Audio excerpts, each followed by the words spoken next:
Hello everyone, সবাই কেমন আছেন? আশা করি সবাই ভালো আছেন। বন্ধুরা, আমরা সবাই জানি যে টাকার রেট ভিন্ন ভিন্ন। মানে কোনো দেশের টাকার রেট বেশি, আবার কোনো দেশের কম। কিন্তু আপনি কি জানেন আজকের দিনে ইউরোপের 1 ইউরো সমান বাংলাদেশের কত টাকা হয়? আপনার ধারণা কি ঠিক, নাকি অবাক হওয়ার মতো কোনো চমক আছে? এই ভিডিওটি বিশেষভাবে আপনার জন্য তৈরি, তাই শেষ পর্যন্ত দেখুন। কারণ আপনি যদি নিয়মিত টাকার রেট জানেন, তাহলে অর্থ লেনদেন বা বিদেশ থেকে পাঠানো রেমিটেন্সে লাভবান হতে পারেন। আজ বুধবার 29 অক্টোবর 2025। আজ ইউরোপের 1 টাকা সমান বাংলাদেশের 142 টাকা 59 পয়সা, আর অপরদিকে বাংলাদেশের 1 টাকা সমান ইউরোপের 0 টাকা 0070 পয়সা।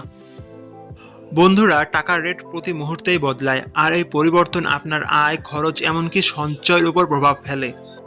তাই নতুন রেট সবার আগে জানতে এখনই চ্যানেলটি সাবস্ক্রাইব করুন এবং বেল আইকন প্রেস করুন, যাতে কোনো আপডেট মিস না করেন। ধন্যবাদ, দেখা হবে পরবর্তী ভিডিওতে।